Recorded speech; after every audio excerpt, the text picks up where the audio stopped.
This is the moment that loved ones first laid their eyes on freed Hamas hostages. And you can feel just the elation once they see that their loved ones are on the ground in Israel and they know that they're about to get their arms around them. This was part of phase one of President Trump's peace plan, and really just an incredibly important part because the rest doesn't happen without that moment. President Trump said everyone must come home at once. We're not doing this, trickle out thing anymore. And that's what we've watched play out today. So what comes next? Senior correspondent Benjamin Hall and senior foreign affairs correspondent Greg Palkot have covered the Middle East for decades.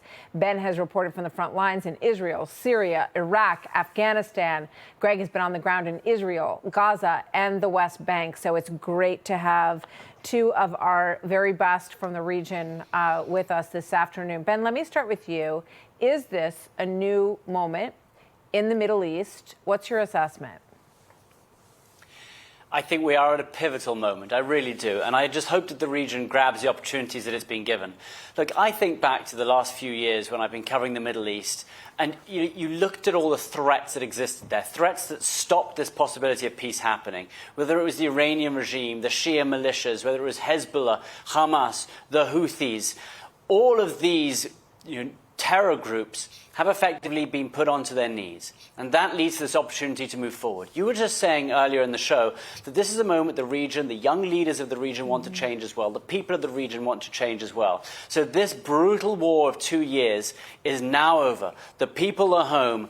Can they look forward? And you have to imagine that this is an opportunity for them to do so. There is enough wealth for them to do so. They say it could cost about $50 billion to rebuild Gaza. Well, that money is there. And President Trump earlier said that might sound like a lot, but for these countries in the region, it's not a lot. If you can set up the Board of Peace, if you can set up the International Stabilization Fund, all of these points are written down in 20 points by President Trump. You've got 35 countries. You've got the money. You've got everything behind it. You've got the terror groups out of the way. This is an opportunity to grab and move forward. But it's not just going to be President Trump who's doing it. He's handed this over to the region. So can they take it? Can they change the region? Can they sort of bring it into the 21st century? Yeah, so well put. And Greg, one of the things that KT just mentioned is the separating, and we don't know the full extent, but clearly there are Gazans who now want to be separated from Hamas. We saw a battle happen with a tribal group against Hamas just in the last 24 hours. So that's a big development. And October 7th brought hell on them, right? So they cannot look at Hamas and say, we want to elect you again to run this part of the world. Where does this go from here? What do you see as the potential concerns that you have right now?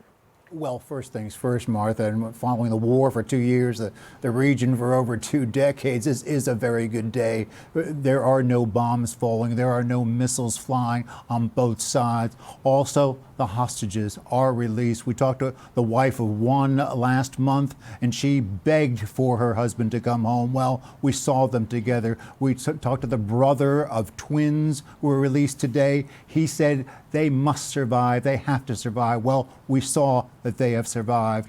But we've also known this region is very complex, and so there is much, much ahead. First of all, you have to have the disarming of Hamas, and you have to have the withdrawal of Israel, and then you have to have the peacekeepers come in, and then you have to have the governance come in, and then finally rebuilding. We know this area is very complex. We know the way ahead is very complex, but frankly, it's one of the best days that I've seen in the region for a very long time, Martha. Indeed. Ben, you think about Lebanon saying that they don't want Hezbollah leadership anymore. We talked about Hamas, people there not wanting Hamas leadership anymore. Potentially a new day for Lebanon as well. Absolutely. These countries can't thrive when these groups are in control or have the sway they do. And that's one thing that you've seen Israel over the last few years do. I mean, think about the pages that they blew up in Hezbollah hands. I mean, they have managed to go in and take down their leadership. And yes, if these countries want to thrive, they have to get rid of these groups. Now, it's really interesting to see in Gaza whether or not the people will be able to move on from Hamas. We're already seeing some skirmishes. We're seeing some clans fighting against Hamas.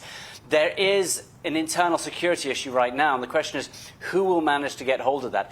President Trump on Air Force One on his way over to the Middle East said that Hamas might even be given a little bit of time in which they can placate the area before they have to hand over control. But that is going to be an interesting issue as to what happens in the immediate days. Can they get rid of Hamas, and can they build something up that can take over? Yeah, we've seen this team hammer out the details so far, and the Board of Peace that will have to all be committed to making this work to create this new future. Greg Palkot, thank you very much. Ben Hall, always great to see you both. Thanks for all your work in the region. Hey, Sean Hannity here. Hey, click here to subscribe to Fox News YouTube page and catch our hottest interviews and most compelling analysis. You will not get it anywhere else.